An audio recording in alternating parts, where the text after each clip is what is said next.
Hi, welcome to Swatches live stream. I'm Clint. This is my wife Diana. We are professional illustrators. Well, we work for projects like Magic the Gathering, Dungeons and Dragons, and others. We're also the creators and senior instructors at Swatches Academy. And in this live stream, we are going to be reviewing your submitted artwork. We are getting this art and the portfolios from the Swatches Discord. And you can just find that by going to literally swatchesdiscord.com. It'll bring you here. And we are going to be reviewing these just in the order that they were uploaded. If you want to submit your own, free to do so. It is free to the community. Just make an account there if you're not already with us. And you want to look for this channel right here under your art. Look for video critique submissions. And we will just have them in the order and review them as we get them. It is unlikely that we're going to get through all of these today. We'll just get through as many as we can. First up, we have this piece. The note says they are terrible at environments, couldn't envision an interesting composition. The only method that vaguely clicked in my brain was simplifying everything to cylinders. Please take this image and critique it. All right, so let's just open this in Photoshop. And as I do that, I just want to let you know, we're not going to be doing any kind of in-depth paintovers. We're trying to get through as many of these really as we can. We'll do some simple line draw overs to indicate maybe where we can move things around or scale things, but not proper full paint overs. And as we're looking at this, I agree, composition is definitely an issue here. Now, the factors we first want to identify is what are the kind of non-negotiables, what are the major factors in our piece. Obviously, it's about the character, so we want to keep that nice and large for us to be able to see it. As well as, I think, the path, we have this archway and probably the vista, the mountain, and establishing that they are still in the woods here. Now, as you're looking at this, what does your mind think? Obviously, we don't know exactly what this piece is aiming for, but if we could just do a few things to make this composition more effective. Well, I think first thing you have to kind of identify what's the intended purpose of the piece. Since we can't talk to the artist, we just have to make some assumptions. It looks to me like it's more about the vista, the environment, just because everything else is so dark, we can't really see it. So I would think that we might want to develop that a little bit more. There's also a lot of just space being not utilized in frame, which I don't know if we need to have that, especially the big bar at the bottom of it. That's a good point. Now, it is important to note here, not only for this piece, but any piece that you're laying out, the scale of the character to the overall scene will convey to the viewer what that image is about. In this case, what we're feeling is that this piece isn't so much about the character as it is kind of just the general scene itself. If the character was bigger, I'd feel like it's about this character enjoying the view. But right now, the character is small enough that they're kind of becoming part of the environment, kind of just like a large prop in order to set the scale and everything. So I feel like you're trying to make this more character-driven. Not sure. That's the thing. I don't know for sure Yeah. what the intent is. It's kind of half and half right now. It could go either way. Either way, let's talk about a few solutions or directions that you could take it. Number one, if it is about the character, then I would just make them larger. Make sure that their head is actually breaking this horizon line. Like, there's no reason that the horizon line can't be somewhere along here, and then have that character scaled up. Let their foot go off the end. We don't really need to see them head to toe. And then have that body more like this. Right? It's going to go up and over that line. We're bringing that character closer to the camera or the camera closer to the character.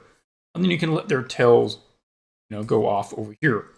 That way, because of the scale, we know it's about the character. We're identifying kind of first person with them. This is just blocking off the entire scene, and it doesn't really make sense kind of aesthetically that this path is leading straight into a wall. I don't really get that. So we need to have that end. Maybe there is like just an opening in some kind of gate, and the wall just has in there. Maybe you have some like little sconce, something on the end so that you know that that's where the path goes through. Or they're sitting like on a log. You could just have some sort of fallen tree there, and they're sitting on that, and the path can kind of wind around this way. That gets them to the right height without obstructing and completely blocking flow there. The other thing to be aware of, and this is usually the case with most scenes, you want to avoid laying things out in a completely horizontal manner. And we're getting that multiple times here. So this is completely flat. That's fine, it's the horizon line. But the problem is that you've now laid a straight object flat to that, and another straight object flat to that. And what that does is just makes the scene feel kind of like a stage where it's just layers of flat things. So instead, look for ways to create a zigzag pattern. Now they've started that already with the path. That was a good call. But you want to do the same thing with this. So it's like, if this path is leading this way, then arrange this at an angle so that that goes like this and the top goes like that. And that leads you into the next zigzag, right? So if you do that, then maybe this wall goes this way, right? So that it could go that way, or it needs to go distinctly the other way. Either way, we don't want it to be horizontal across the scene. So that would be important. The other thing is, if you're really wanting to make this more about the character, you might want to move the horizon down a little bit. Because this is a really cool part of the scene. We're getting a lot of great color. We're getting like these, some sort of farming, fishing. It looks like maybe there's even a village or something back here. But it's so small that all this dark area is taking up most of the canvas. So why don't we move the horizon line down further? Don't put it directly in the middle, but even if it's down to here, we can get more of it in the middle of the frame, which would make it have more importance. And then we don't need as much real estate, like you said, in this area.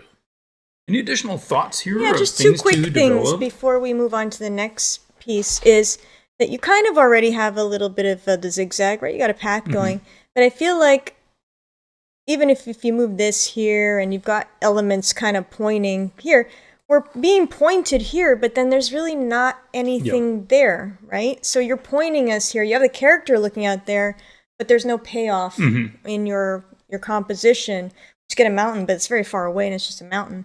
So something here might be nice, like what's outside his village, what exists over here, some other unknown thing or interesting thing. I don't know what that could be, only you know, but it would be nice for it to be here. Even if it was a village, we could just see it a little bit better. That would be nice, right? So that could be something. The other thing to think about is just to be careful with your mountain where it's just bleeding into your sky. Yes. So just be careful. You want this to be like snow peaks, that's fine, but don't make your sky white as well. Yeah, that's a common mistake when people are painting backgrounds. They think, well, the light is coming from there, therefore it should be really bright. But remember, only the clouds themselves have a tendency to get really bright. The blue, in actuality, can get fairly dark because that's where you get the most saturated blue.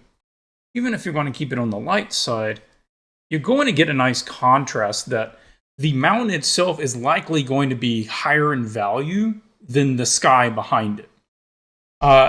As you were talking about the options there, something that you might want to do that I don't know if it fits into the story, like if you had like a band of friends that were coming up to meet him and they're on the road, then it would make sense that he's sitting here kind of watching for them in the shade, and it gives you something to lead the eye to, and as well as giving you kind of a scale reference for that part of the image. So something like that would just tie the different planes of the image together in a narrative sort of way. Yeah. Okay, let's move on to Right. another piece. Thank you for submitting this. I think it was Nicholas. We appreciate it. Hopefully that was helpful. Take a look at the next one.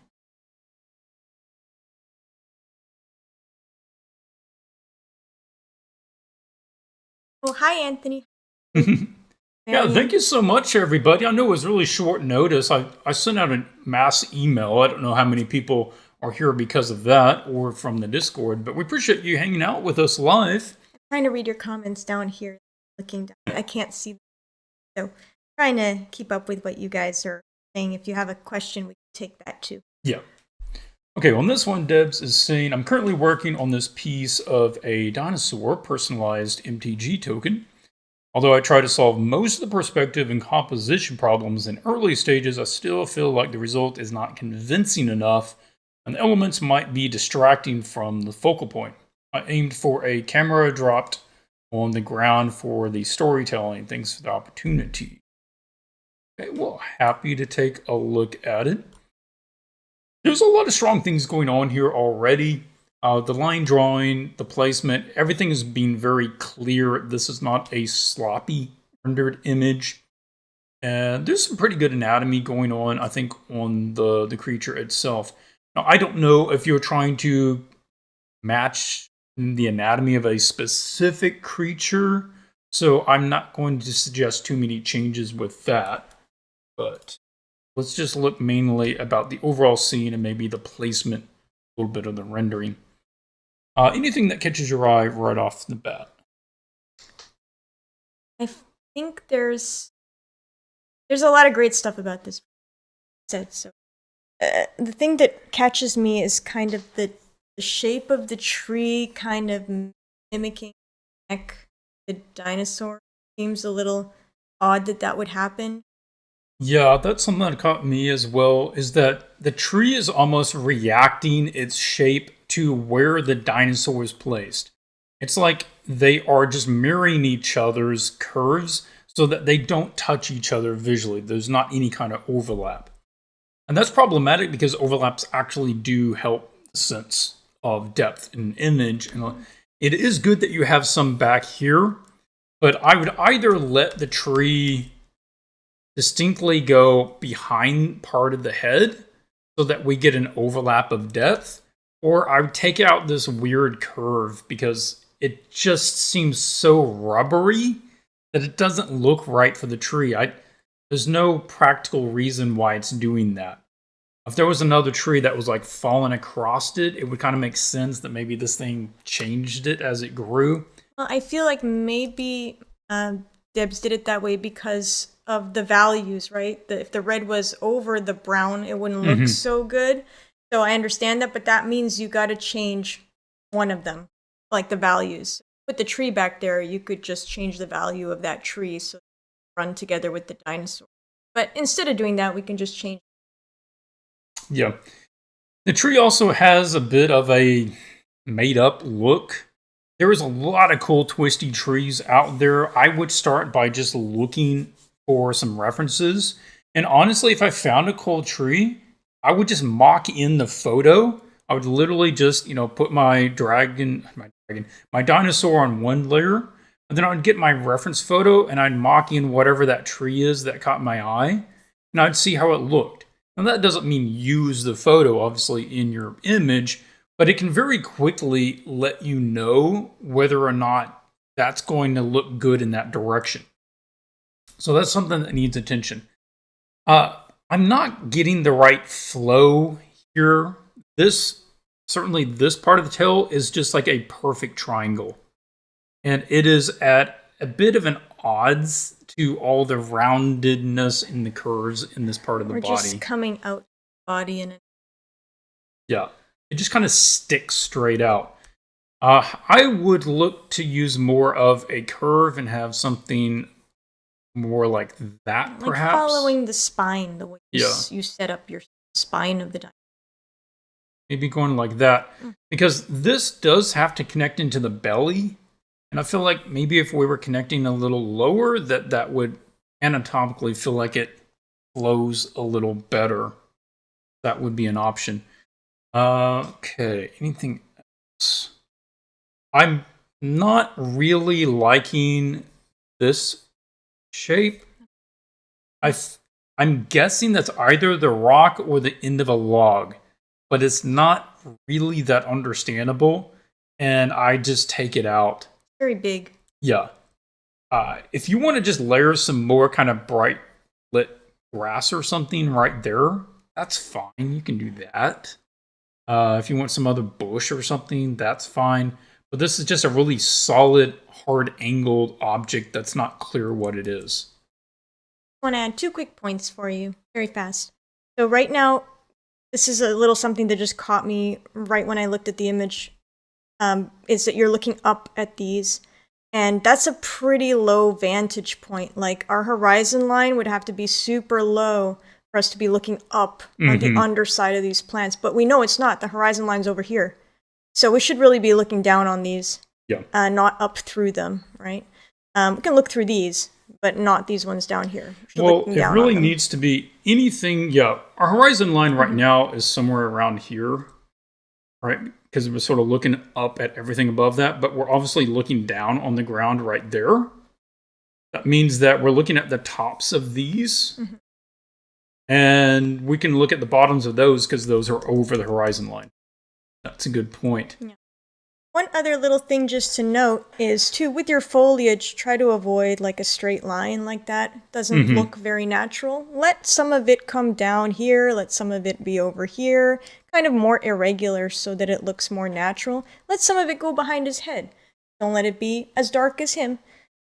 If you have these little shapes here, be careful too. You know, this is nice. You've got some nice tree shapes and things back here. Don't let them be the exact same value as your sky. Yep.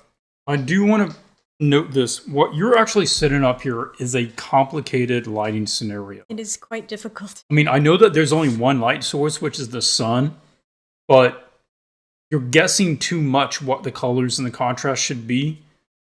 Now, I have a video that is one, it's not very far back on the YouTube channel. It's only like 2 or 3 videos back where I did paint over of somebody doing an elf character in the woods that was well lit. I think it may have been Juan. I'm not sure. Yeah, I think it was Juan. Go look at that one because I talk about that exact thing. So here, these values aren't correct. That tree is not the right color or the value for something being lit.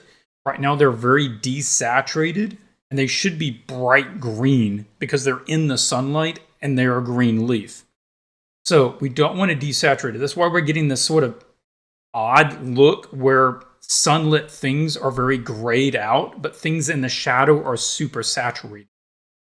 That's the other thing, is that this creature doesn't feel like it fits in this scene. It's violently red, which is kind of weird for most creatures. Only a few creatures in real life that have extreme coloring, like some poisonous frogs and stuff. I would look to find a more nuanced color scheme for this and not make it one solid tone of color. Try to find something. Usually these kinds of creatures, these predatorial type of creatures, are more camouflage. You don't need to do anything too destructive. If you have your dinosaur on a separate layer, just throw a gradient map on him or curves or one of the color adjustment layers, and try out different color options. See if you come up with something that's a little bit more natural and fits better into the environment. Okay, I think that's enough chatting on this one. Let's go ahead and take a look at another piece. I want to answer a question here from the chat.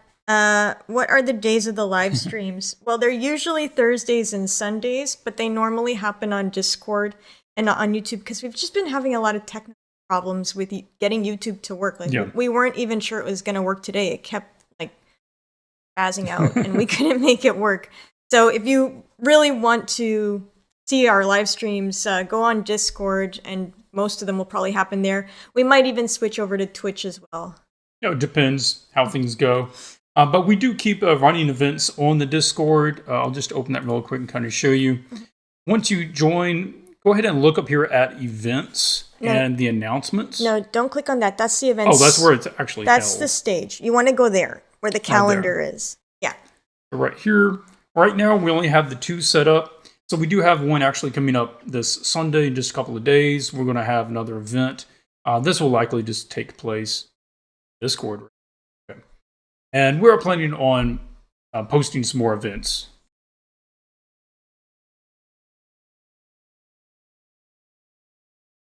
Thank you, by the way, Debs. I hope Yes. that was helpful. I know we gave you a lot to think about. So. Now, with this one, they just asked for a portfolio review, so I'm going to go over here to this screen, and we'll take a look at the portfolio. Yeah. If needed, we'll pull some images off. But I don't know if Haniel is here, but we're recording, right? So yes. We will put this up for him to see later. Yeah, I'll probably need a little bit of time. I'll re-upload it because I want to cut out the part audio was. Okay, so Haniel. Now, we know Haniel. He actually created this image in our fantasy illustration class. He was in the first group. Yeah. And it's still nice image. Put a lot of work in, and I feel like this one really is a good show of the skills. Okay, so current portfolio. You've made a couple of new pieces since we last saw you. And some of the other pieces here are from a year or 2 ago. Okay. We can obviously go into every piece. So when we're looking at the portfolios, what we're really wanting to do is identify the overall strengths or weaknesses. Now, Haniel, we know, is aiming to work professionally, probably for properties like MTG or Pathfinder or somebody like that. So what is it that you're seeing about this that is either helping him, that he needs to do more, things that he might want to stay away from? Well, I think, okay, for starters, this happens to a lot of artists that we see where they have the skills to do the job, but it's more of how they choose to showcase those skills that is the issue. So I think Haniel has pretty good skills. I think that some pieces are stronger than others, where he had more attention to every aspect of the image. And the images that are less successful, that suffer more, are the images where he didn't do that. Where he didn't give as much love to the background or develop the rest of the elements in the image other than so what I'm talking about is, for instance, these 3 in the middle. I feel okay, the focal point is more or less developed, right? The face aspect of all 3 characters. But then outside of that, there's a lot of fuzzy brush. There's a lot of hiding things with mist or cloud brush and just silhouetting large parts of the image. And it just doesn't elevate them to the level that they could be at, they should be at. So I feel like, and I know because we had Haniel in our class, that he can do better. He can develop all this. He could paint all this in and make it interesting and put things here to look at, and he's just not doing that. I don't know why. I mean, it might be a time thing. I know Haniel has other work commitments and things to do, so I get it. But that's what's making these images suffer on that one point. The second point is the subject matter that he's choosing to showcase his skills. And I feel like the subjects are kind of niche. They don't have mass appeal. For instance, I know there's some kind of betrayal narrative happening in this image here with the werewolf bride, but it's not something that makes a lot of sense when you look at, like, she's getting married and this guy is kissing. Does she know that guy? Is that guy the groom? Why is she a werewolf? This image is very strange. Like, the narrative that's being presented is kind of bizarre. And I feel like it's not relatable. You have a crying vampire bride. It's a little bit, melodramatic. Why is she crying? No one knows. So we have these situations where you have this series of crying characters, And I can tell you, it's a bit too niche because Clint and I have been working in this industry for better part of a decade, or much more. We've never been asked to paint crying characters. It's just not something that comes up. So I think you would be better served by actually choosing subjects that are going to come up, that a client is going to ask you to do. And this is what we've talked about in our Discord with our students and with artists in the past, which is the importance of creating images for your portfolio from a brief that is similar to the briefs that you would get from a client, right? And that's, in my opinion, that's the biggest thing holding Haniel back from getting work. Is you're making pieces, you're putting effort in, but it's pieces that are just too niche. So if you want to think about it, you need 3 things to really build a career, to have a career. And it's an overlap. And recently, James Gurney put out a Venn diagram, okay? And I'm sure he wasn't the first person to come up with this, but it basically worked like, well, actually, I think I have it. Oh, we can just show you the yeah, thing. let me just... We have it somewhere. Or you can go to James Gurney's Instagram, look it up, and he posted it. But we'll pull it. We actually made a flowchart, and we incorporated James Gurney Venn diagram. So we'll just pull it over. It's getting a little laggy on me, sorry. Trying to move it around without it going crazy. So down here in the right-hand corner, you can see the diagram. It basically is an overlap of 3 things. Skills. It's things that you can do to a high level, that is, to a professional level, whatever the subject matter might be. Your interest. Things that you actually have an interest and, I would say, experience with, understanding of. And what the market will actually pay reasonable money for. That's right? what the clients want. Yeah. What you need is an overlap of all 3. If you have the skills to paint it, and you have the interest to paint it, but the industry doesn't need it, you can't survive there because you can't make any money.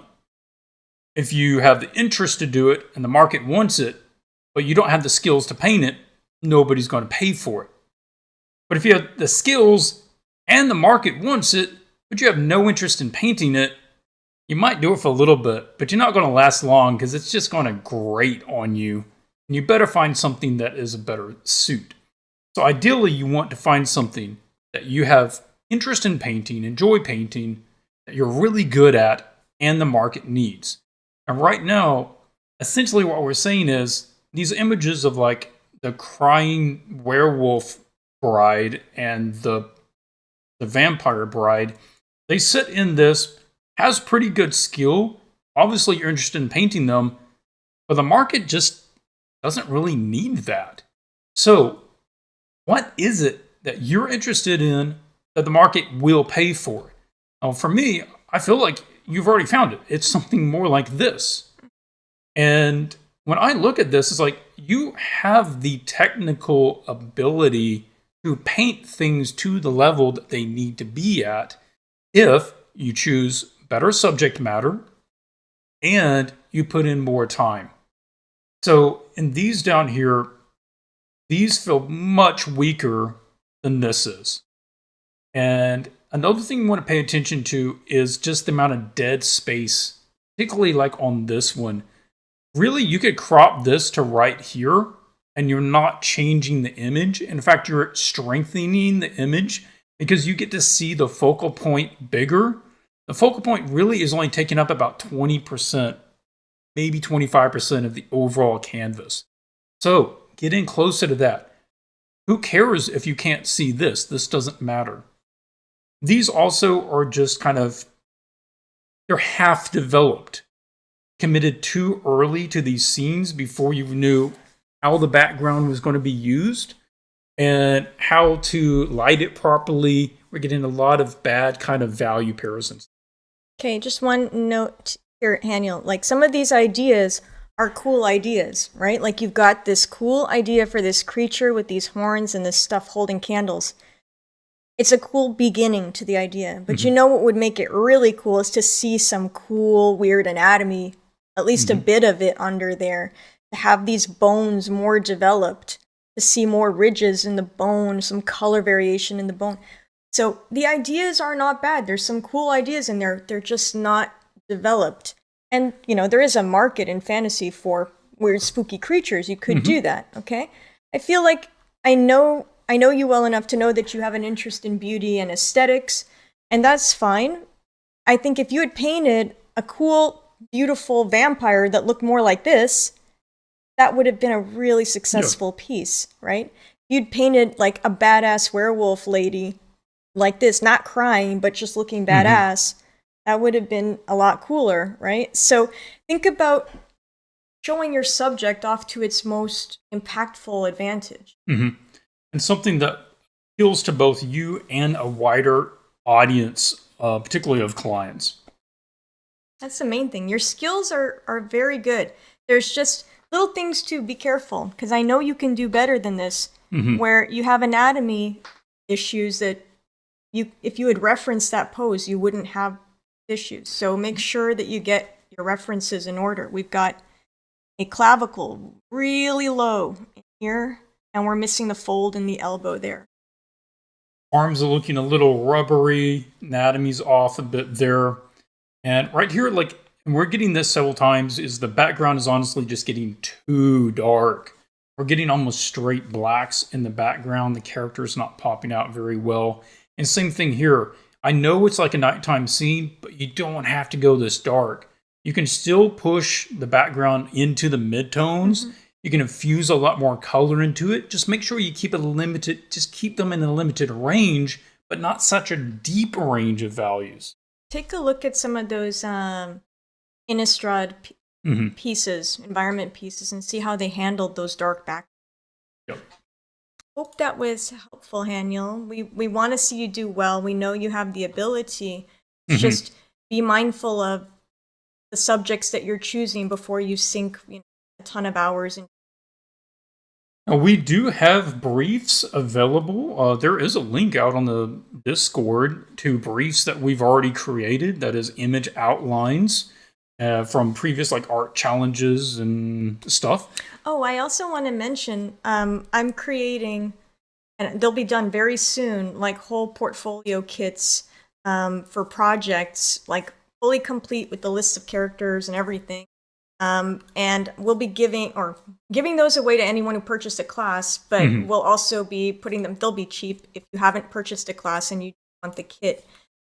So we'll make those available soon for you on the website, and I think that will be a big help to anyone wanting to do a targeted portfolio. Yep. Next up, we have Lucy saying hello. Hey, good to hear from you again, Lucy. I've been working on my new portfolio focused on standalone character illustrations. Great subject matter. Big fan of that. Would be happy to receive some critique to understand whether I'm moving in the right direction. So this is their portfolio out here. I have not really pulled up and look at these, so let's do that. I just want to say to Lucy that, Lucy, I know what some of your interests are, because I've seen some of your other art, but you were very wise to curate your portfolio the way you've been curating. Very professional and artistically mature. So I want to point.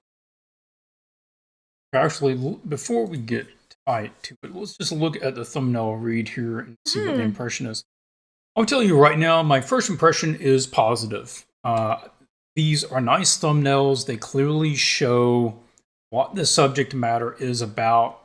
I don't know if we need the double image right next to the other one. Yeah, I was thinking that as well. I think just a nice cropped close-up like this. Yeah. But just full opacity with the white background would be centered.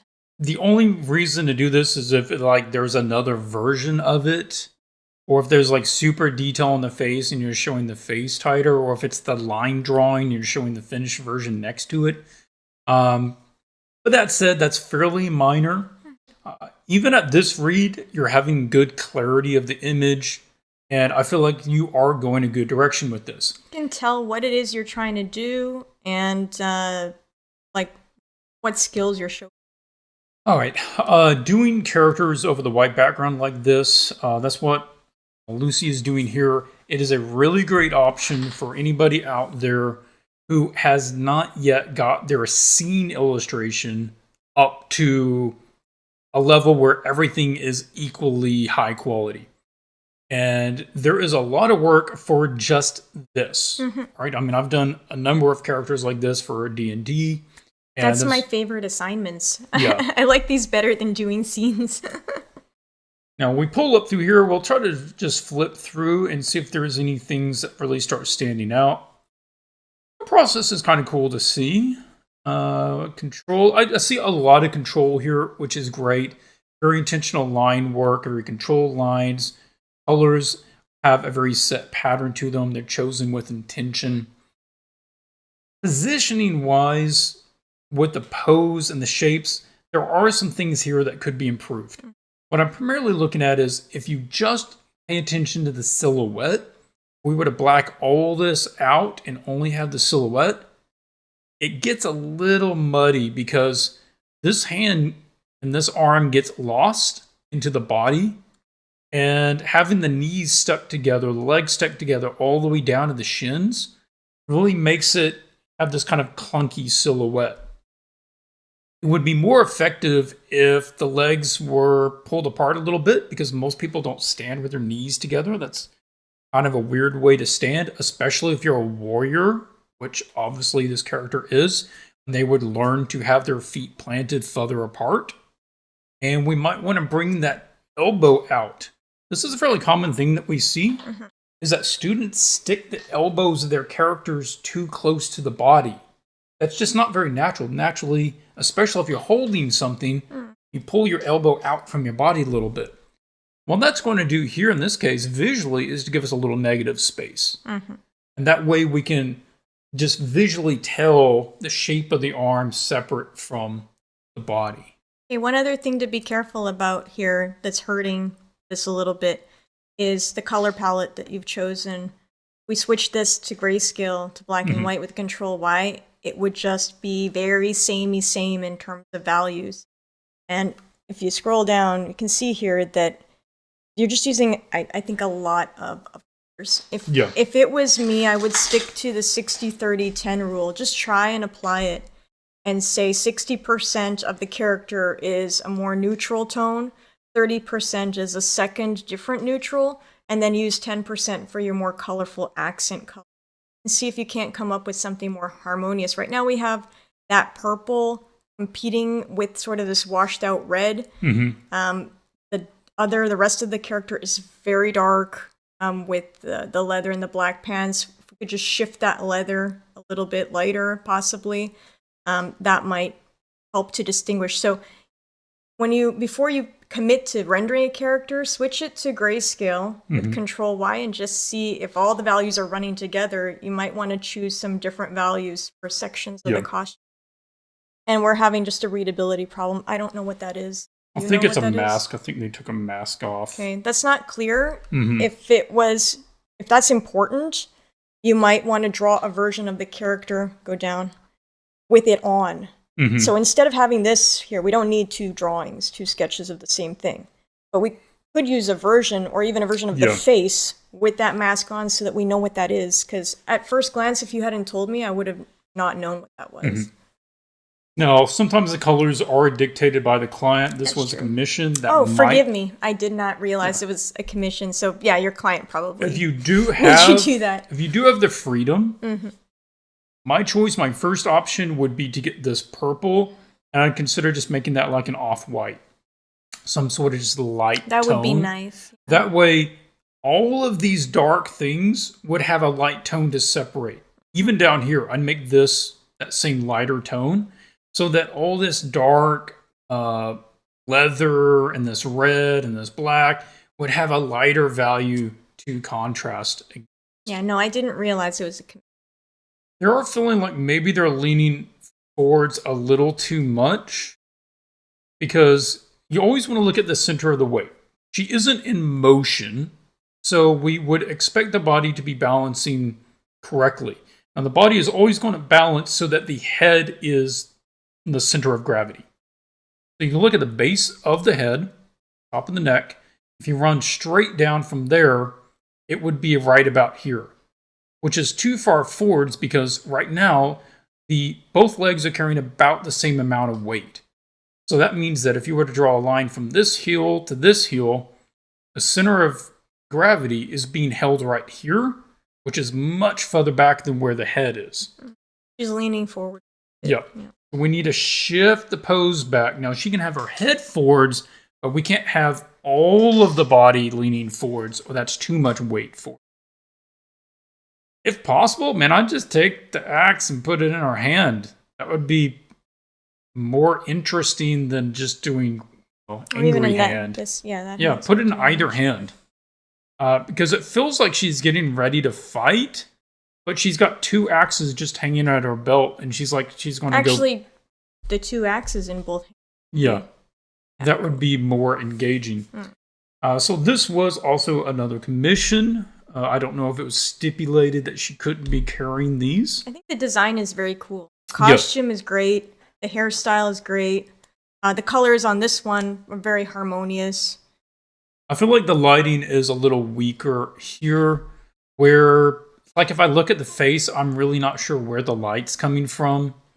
It's just, there's kind of shadows here and there, and we're getting a bit of this kind of blotchiness here. I would just remind you, form first. Gotta convey the form first. Other information is secondary to that.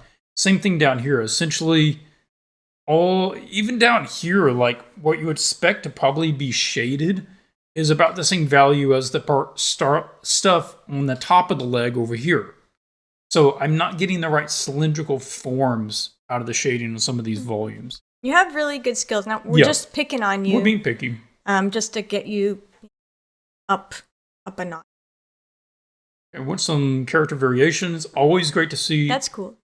Now, this is exactly what we like to see in the classes when somebody's doing character designs. That is, these are all clearly versions of the same character, but they're the right amount of difference. Where this one isn't just different and it has one little shoulder piece different. That's too similar. The whole thing is different. Yeah, the whole thing is different, but they all fulfill the same idea. Okay, did nice clean lines. Then we get this. Okay. This is one of those places, though, even though everything is dark, we have to find a way to break up some of these tones. This is another one where you're picking fabrics that are the same tone as everything around them. And we really need to pick a different base value, something that has a different value so that shows up a little bit. I know it's really tricky to figure out when a character is wearing all dark colors and like they have to be. You know who you should look at, or anyone who's wondering about this, go look at Igor Sid. Yeah. Because his work, he's so good at this, at like getting characters all dark, everything, and separating out those darks so they're not all the same dark tone. Some of the tones are dark but warmer. Some of the tones are dark, like they're gray but cooler grays. Some of them are just one or two values up or one or two values down. I'm going to find oh, this is a good example. This is not Igor. No. This one's kind of interesting. What I want to call attention to this is how they went about rendering these dark materials. When you have a lot of dark stuff like this, consider trying to keep most of it fairly flat. And then for the shadows, just put in the occlusion shadows and cast shadows as pure black. This will only work if you don't go pure black anywhere else. Yep. If you go pure black in other areas, then it's not gonna show up like that. So here what you're doing is you're having the full transition from kind of mid-tones and the mid-darks and the blacks, and everything has full form rendering. This actually can add too much dark. So we're creating more visual separation just for clarity's sake by creating just the shadows as jet black, and then the rest of the stuff gets to set a little higher in value. I definitely feel like Lucy's going like right in the right direction. Yes. Really strongly developing all these characters. And definitely, you can tell which clients are the target here. I don't see any reason to stop doing what you're doing. I think this is good subject matter for you, that you are doing at a pretty good level. and you should be able to continue getting work like this as your skills keep improving. You'll just get bigger clients within the same subject matter. Mm-hmm. If you want to practice doing scenes on the side, do so, but I wouldn't start posting those or trying to like advertise that you can do that until you can do full scenes with your backgrounds at the same level that you're doing the characters. The other thing is, not everybody needs to do scenes. If you enjoy doing this, just be the best person out there who does this. And you can have a full, happy career doing this, which is something you might enjoy. Okay, we've already looked at a couple of these. Do you want to keep looking at more or move on to the next one? Let us move on. I think we've hit upon the main points. So I hope that was helpful, Lucy. You're going in a good direction, doing what you're doing, and keep those little things that we mentioned. Next up, move this over. Okay, we got a request to look at this image, and it is an update of an older image. So let me put those in Photoshop. Okay, here. I forgot to pull off the name of the person who did this. Yeah, Marion's asking. Marion, okay, Alex wrote Igor Sid in the chat. Yeah, if you go on his ArtStation, specifically look at all his concepts from Diablo 4, and you'll see many, many dark characters or dark costumes where he's able to separate the sections out. I'll just pull his up really quickly. So he did a collection of super good concepts for the latest Diablo game. Good. These are all his work. I assume he was working for several years to create these. But they're excellent collections of designs of characters, different classes of characters. Now, for a lot of these, he is painting over a 3D model, probably supplied from the 3D team development. And he creates really great distinction between the different materials. He uses different shape language. Yeah, you can see like very dark, right? Yeah. And he still doesn't let it get so dark that he can't spot the occlusions. Yep. That is a visual technique that you see pros use a lot, and juniors rarely notice it and utilize it. But it can bring so much clarity to what is otherwise a dark, kind of messy looking character. Anyway, go check out his ArtStation page. Download them, save them, do studies of them. It'll be worth it. On these pieces, this was the piece. I remember looking at this piece. Oh, this is Anastasia. Anastasia says that it's... Hey, Anastasia. Good to see you piece again. Good to have you joining us here. Yeah, I remember looking at this. I think I did a review or feedback at some point on this piece. If I recall, some of the major points that were made was that all the attention of the scene points down here, but there wasn't a proper payoff to it. So the character's looking there, the bird's going there, that's where the light's coming from, the perspective is angled to there, but all we have is kind of this flat color, which isn't that interesting. So you went, I suppose, and made a version 2.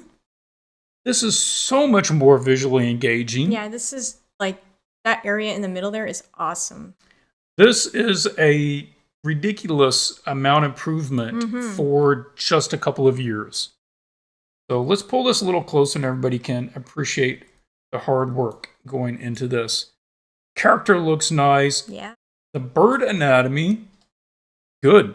It feels nice. All right. Plenty of research and time taken into all of this. Architecture feels good. The lighting feels good. All right. I don't have any immediate things that are just like, oh man, well, that's bad. That's wrong. I feel like you ought to be proud of this. It's a very successful image. Now, I don't know if you have particular issues that you want, with the piece that you're trying to address. So we can just try to give you maybe some general feedback. Keep an eye on the chat, see if Anastasia's. Okay, first way that I want to look at it is as a As an update of this scene, okay? So I assume you're just trying to do the same thing, but in an improved way. Again, we're running into the issue of scale. Once the character gets small enough in the scene, it then becomes about the environment, and the character is there as set dressing. Okay? At that point, that's kind of where we're at. I don't feel like this scene is about this character, and not even really about this character being here. I'm going to say something that you might not love hearing, but this scene is so clearly about this that I don't know that you need the characters here. I almost find the character distracting. Yeah. Because it's so busy, but really, like, that's busy too. So it's like there's two focal points now fighting. That's the problem. Fighting for my attention. And I just want to look at the environment because it's so much more colorful and, complex. Yeah. All right. We got kind of two directions here. If you want to keep this same general feel, it's going to be similar to what we said on the other one. We've got to get these bigger. This means this is about the character coming to this location. Right? She's nice and big. She's close to the camera. Now, if you want to tone her down or put her in the shadow, that would also be acceptable. I would also not have the bird with its back to you. Yeah. Because you're pushing energy away from the. So if you flip the bird the other way. Yeah, if she had this arm out and the bird is coming to land on this arm and she's closer over here looking at it, that would be probably a better arrangement. It would feel yeah. It would flow more. Otherwise, you could take them out, and this is clearly just about this location, and that's completely fine. If you do that, I would honestly just crop closer, in which case you don't need this much ground and you don't need as much over here. And you could probably, trying to find something in between that zoom. You could probably crop in more in something like this region. So it's enough to see that there's this wintry place where this is located. And that's already cool. It looks like a cool place that you would come across in a game. Mm-hmm. If you do want more connection between this character and the location, I saw somebody saying here, like sitting by the fountain. It's got to be something like that, where the character is actually here, right? Maybe they're stopping to have some food. She's got a little picnic blanket. Yeah, she's got the little bag open. She's feeding the bird some food. And it's clearly that they've got to this little oasis place and they're taking a rest here. And again, if you do that, you need to crop in so that we can make out that scene there. I really am not going to fault the actual rendering because it's fabulous. That is beautiful. You are really controlling the amount of detail in what could be a crazily detailed location. This is really advanced stuff. I don't know if you had a 3D model for this, but even if you did, regardless, like, this is really nice. And that water looks great too. I have to comment on this, and everybody pay attention to this. The use of color to paint a white subject. She isn't just using white and gray. She's using blues and pale violets and yellows and warm tones and handling it by the plane. So the bounce light is nice and warm, and the top light that is in the shadow is getting that nice blue tone. Why? Because that's the secondary light. That is the color of the sky that's influencing the shadows. And then anything getting the direct light is getting that beautiful, warm sunlight to contrast against the cool tones. Oh, it was 3D. Okay. Sorry about that. Wrong number. Oh, okay. Thought it might be something urgent. Now, a minor edit here. If it were me, I think I would push up the brightness on some of these pillars because it feels like this is receiving much stronger sunlight than what some of these are back here. I would half the distance between where they are now and how bright this one is. I wouldn't want to get it quite as bright as the focal point, but that would be a minor thing. Another option would be a minor thing to add. Some falling snow, some dusting snow that kind would of be coming nice. across the scene. Maybe it's just blowing off the tops of the trees or Yeah, something. not too much. No. Just a little bit here or there to feel like there's some flurries in the air. Okay, any additional thoughts? No, I think you said it all. There's just so many great things. Mm-hmm. Well, Anastasia, I feel like this is a very successful one of those like paint this again kind of challenges that you did. And it's a huge difference. Yep. Call this one good and then either start a new piece or find another old piece. No God rays, please. No, it's very sophisticated. Don't add that. That will spoil what you have going on. That gets cliche pretty quickly. No, this is exactly the level. Now it's just tweaking really the composition depending on the intent. Yes. Okay, Anastasia, thanks so much for submitting this. I love seeing your new higher skills being applied to doing this scene. Again, everybody, look at this. Such a great improvement. It went from... This is what... Okay. It's not bad. Yeah, I want to pause here and say, this is what we're talking about when we're saying you have to develop the idea more. This is the germ of the idea, but it's not really been developed. It doesn't really have a focus yet. And some ideas, you just have to do more iterations.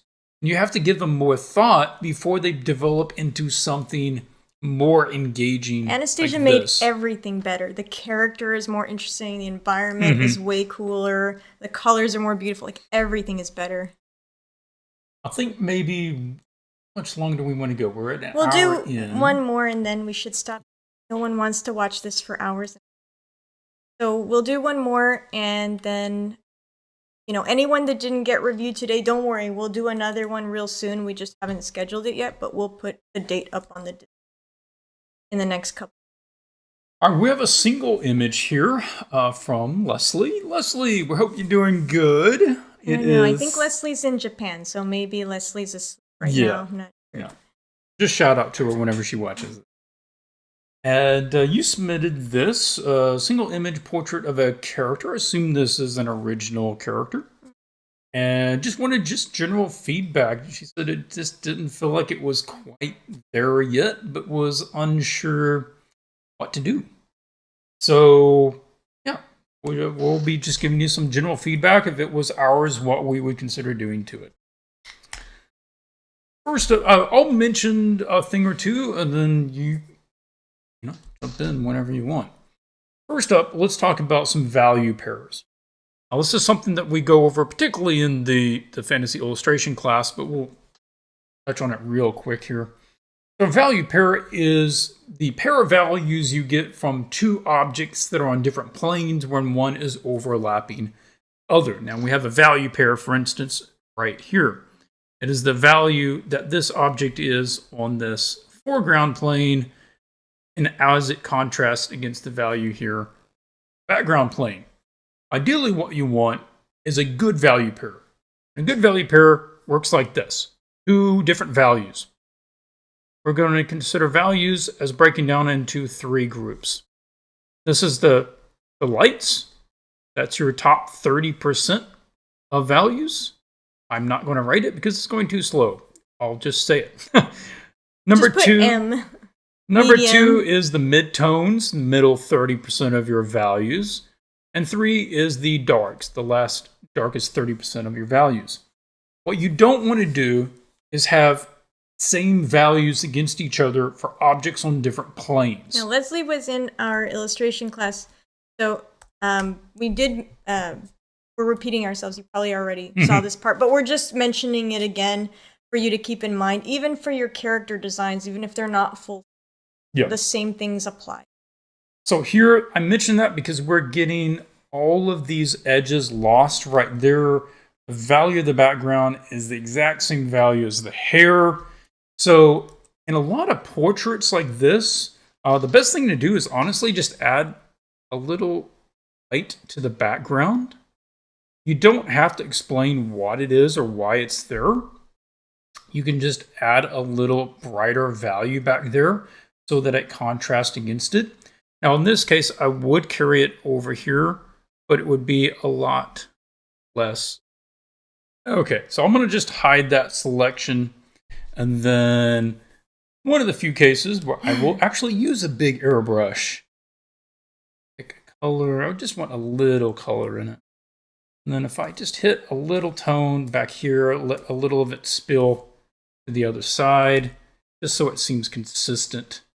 Now we have some value separation between the hair and the background. And it also infuses a little extra color back there. That would be a small thing. A little nice. Yeah, just kind of presentation. I mentioned the real question was about the face. So anything that comes to mind about improving the face rendering? It's going to be tricky, Leslie, because we don't have the portrait that you were using as a reference. So it's kind of hard for us to know exactly who this person is meant to resemble. Mm-hmm. So we can only just give like general point. I just happened the other day to see this 3D model of I forget what the Shazam girl is from DC Comics. But it was so similar, so I put it there in case we want to look at it as a reference. Okay, what you were saying? I think something a little off, primarily about the mouth and chin area. Mm-hmm. I also feel like the ear is probably a little bit low. Yeah. Those are the main ones that jump out at me. Yeah, I felt the same way with the ear.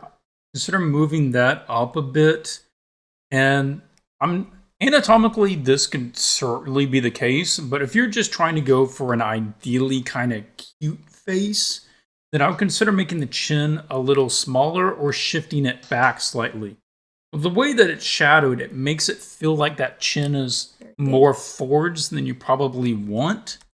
So let that shadow fall back this way and consider changing the silhouette here so that it doesn't pull forwards as much.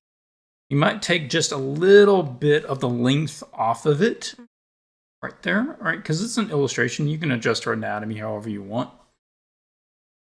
Go ahead and just round that this way. I know that we want to keep the teeth simple. You don't want to do all the outlining on the teeth. That's never really a good idea. But I feel like there's not enough information in there. So one thing that you could look at doing is what we have here.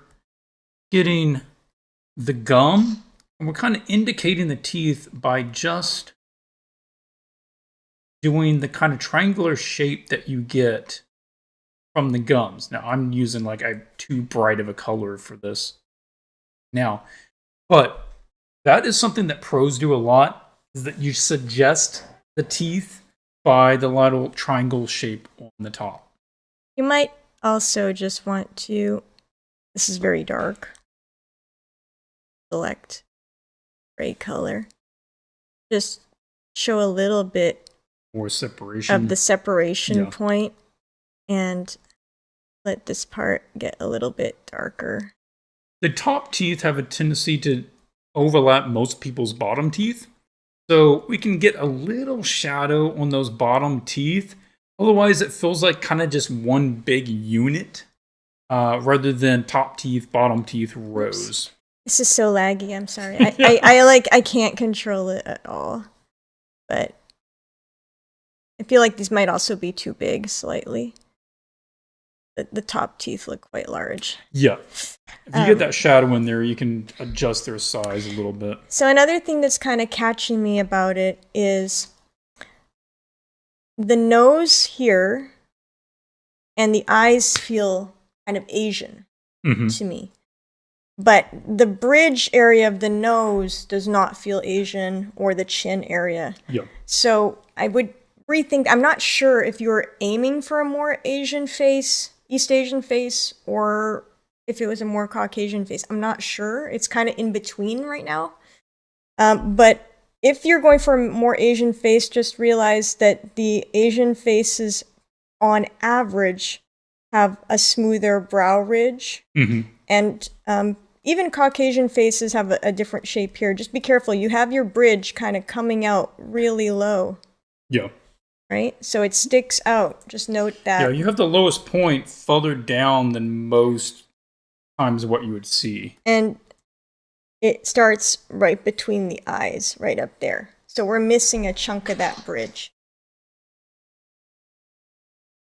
We're being picky on this because it's already a great face. Yeah, it is a portrait, and so... There's no major things to critique, Yeah. so of course the things we're going to critique are small. Be aware of some of your alignment. So here we've got the mouth clearly at this alignment. Okay, that's fine, but it's not quite the same alignment as the eyes, and that's not quite the same alignment as the nose. So the eyes and the nose kind of work together, but even the nose feels like it's tilted flatter than the eyes are. This happens when you just start rendering. You know, things can just start to slide a little bit, and it happens to everyone. Just double check it, you know, once you're done rendering it to see if things are still lined up. The nose looks like it's a little bit different angle, and I would rotate it counterclockwise a little bit so it matches more of the angle of the mouth and probably the eyes as well. All right, any notes with the costume or anything else? I think the costume looks good. In particular, the hat is very well executed. That's not an easy thing to draw by any means. I think if you wanted to put the time in, if you feel like investing it in this character, I might try to do like some stitching or something up in this area to just make it look more realistic. I don't know right now if this is supposed to be metal up here. I'm not sure, or if it's like embroidered, covered over with gold thread. But whatever it is, if it's covered over with gold thread, you might want to just get in there. You don't have to do a ton to it, but just a few brush strokes to indicate that. If it is metal, I wouldn't recommend making it metal. It'll just look really stiff and natural. But I mean, that's up to you. If you want to make it metal, then you got to make these edges really crisp in here to really indicate and give it a metallic sheen. So just little things like that if you wanted to touch on the costume, but I think it's really well executed, especially this looks great. I will make one last note and we'll probably wrap it up here, and that is with this little side lighting on the face. I would say either it needs to be taken out or you need to commit to it more. Right now it feels like you're not really doing either, and we're getting this odd little light. You're just not going to get that shape on the cheek. It's normal. It's when people want to do a rim light, but they feel too timid about it. If you use a rim light, anybody on anything, you want to use it to help tell the form information. Right now, we're just kind of got this super thin line that just vaguely follows the outline. I've done this before too. Everybody has. It's not very effective. I learned. Yeah. So what you want to do is, if you have it, then commit to it more and be like, okay, well, it's going to be here. Maybe it goes that part there. Maybe I'm getting some of it here. And it's going to start telling the form information. And you just got to go plane by plane. This is definitely best if you just take a reference photo of yourself, some light coming in a window or something. Because even if you don't look exactly like this person, it is going to be more accurate than you just guessing. So you're probably going to have some light here. We're just guessing, right? Yeah, I'm just guessing because I've done people in similar lighting setups. Something like this. And you might get some here. You might here. You're probably going to pick up on some eyelashes right there. So that's going to help tell more of the planes and the form of the face on that more shadowed side. Or I'd say just take it out and maybe use a lighter background overall so that that dark hair has something to contrast against. I mean, a rim light or a side light like this, that dramatic, might not really suit your character or help the overall presentation. Like, it's not suited to every character and every pose. So if you find that, like, you put a layer on top and you start roughing it in and it's just not doing it any favors, Just remove it and lighten the background instead. Mm-hmm. All right. Well, that's all the ones we're going to look at today. We do have some still waiting in the queue. We'll touch on those next time. And again, if you want to submit your art to be considered for review next time, just go over to swatchesdiscord.com, go to the video critique submissions, and you can post your work right here. Now, if you're interested in studying with us, we do have 3 self-study classes that are available for immediate access on swatchesacademy.com. Dinah has a class, Intro to Character Design. If you want to work on characters, great place to start. I have a class on digital with material rendering through props. So how to get things to look like metal, leather, wood, glass, all that sort of stuff. And our friend Nino teaches a class on digital painting basics. Mm-hmm. If you never had just foundational teaching in that subject or don't know Photoshop and want to learn it, that's the place to go. Now, summer signups for classes are going to be rolling out probably in the next 2-3 weeks, okay? We're aiming for like a June 3rd like website update. And so that'll probably be the day, I think it's a Monday, where we'll make the live classes available. So you'll be able to register for the full live classes in the summer if you want to take classes with us and get feedback and all that stuff. But we'll also be releasing the fantasy illustration course for full class, like with live feedback, or self-study if you just want to do it at your own. Yep. All right, well, that's our little plug and schedule going forwards. Well, people ask us, so yeah, people do ask us. We're letting you know. Yeah. Don't forget, we're also having the event on Sunday with a colleague. Taylor Olivas will be with us on Discord. Yep. So he's going to do an environment painting demo and show us his process. It's going to be a lot of fun. And if you can make it, come to that, because it's different from what we normally do. Yep. All right, everybody. Thanks so much for hanging out with us. We look forward to seeing you on the Discord, possibly in the classes coming up. Until we see you next time, keep painting.